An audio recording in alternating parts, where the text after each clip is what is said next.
بسم اللہ الرحمن الرحیم۔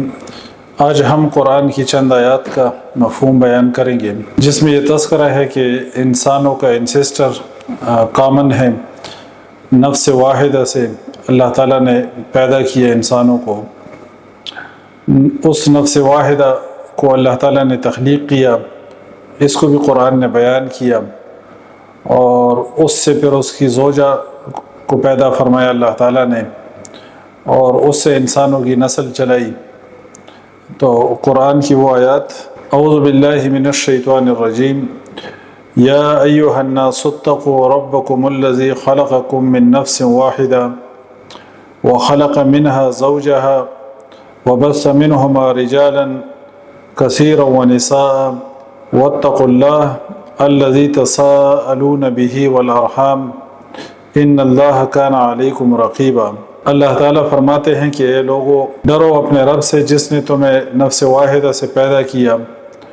وخلق منها زوجها، اور پیدا کیا اس سے اس کا جوڑا، یعنی پہلے انسان کو، آدم علیہ السلام کو اللہ تعالیٰ نے تخلیق کیا، اور قرآن میں اللہ نے فرمایا کہ اپنے ہاتھوں سے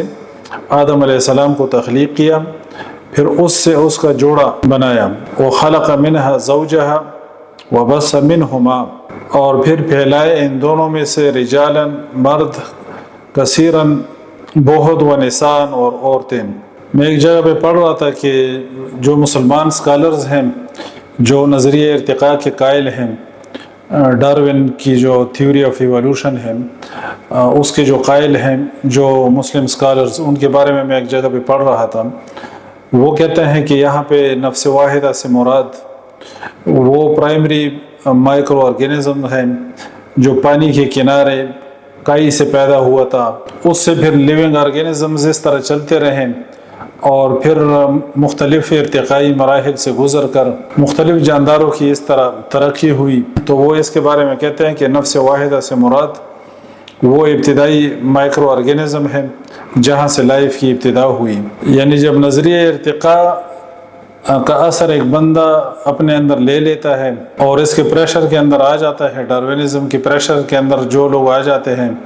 پھر وہ قرآنی آیات کا بھی اس ٹائپ کا مفہوم بیان کرتے ہیں کہ وہ بات کو کہاں سے کہاں لے جاتے ہیں۔ تو نفس واحدہ سے مراد اصل میں آدم علیہ السلام ہے، اور اس سے پھر اس کا جوڑا بنایا، اور قرآن میں اللہ نے فرمایا کہ وَإِذْ قَالَ رَبُّكَ لِلْمَلَائِكَةِ إِنِّي خَالِقٌ بَشَرًا من صلصال من حمأ مسنون۔ کتنا واضح قرآن نے بیان فرمایا کہ اللہ تعالیٰ نے فرمایا کہ جب تیرے رب نے ملائکہ سے کہا کہ میں ایک بشر کو تخلیق کروں گا من صلصال من حمأ مسنون، ٹھیکری سے، من حمأ مسنون بدبودار کیچڑ سے، اور آدم علیہ السلام کے بارے میں اللہ تعالیٰ نے فرمایا کہ اس کو میں نے اپنے ہاتھوں سے پیدا کیا۔ اور یہ ڈارونزم کا پریشر دیکھیں کہ یہ قرآنی آیات کا کس ٹائپ کا مفہوم جو ہے نا لوگوں سے بیان کرواتا ہے، جس پہ ہم اکثر بات کرتے رہتے ہیں۔ پہلے بھی ہم اس پہ کلپس جو ہے نا وہ اپلوڈ کر چکے ہیں، جو اس قسم کی قرآنی آیات کا لوگ ادھر ادھر کا مطلب بیان کرتے ہیں، تو اس پر ہم پہلے بھی گفتگو کر چکے ہیں۔ جس طرح ایک کلپ ہم نے اپلوڈ کیا تھا آدم سے پہلے آدم، اور ایوولوشن پہ، نظریہ ارتقاء پہ جتنی بھی ہماری کلپس ہیں، 8 10 12 جتنی بھی کلپس ہیں، اس میں اس طرح کی چیزیں ہم نے پہلے بھی بیان کی ہیں۔ اسی طرح اللہ تعالیٰ نے قرآن پاک کے اندر فرمایا یا ایھا الناس انا خلقناکم من ذکر و انثی وجعلناکم شعوبا وقبائل لتعارفوا۔ اللہ تعالیٰ فرماتے ہیں کہ اے لوگو، یقیناً بے شک ہم نے تمہیں پیدا کیا من ذکر و انثی، ایک مرد اور ایک عورت سے، وجعلناکم شعوبا وقبائل لتعارفوا، اور بنایا تمہیں ذاتیں اور قبائل تاکہ تم ایک دوسرے کی شناخت کر سکو۔ سورہ انعام آیت نمبر 98، اللہ نے فرمایا وَهُوَ الَّذِي أَنشَأَكُم مِّن نَّفْسٍ وَاحِدَةٍ فَمُسْتَقَرٌّ وَمُسْتَوْدَعٌ قَدْ فَصَّلْنَا الْآيَاتِ لِقَوْمٍ يَفْقَهُونَ، اور وہ ایسا ہے جس نے تمہیں پیدا کیا من نفس واحدہ، نفس واحدہ سے، فمستقر، پس مستقر ہے دنیا کے اندر رہنے کی جگہ، ومستودع، مستودع سے اکثر مفسرین نے قبر مراد لی ہیں۔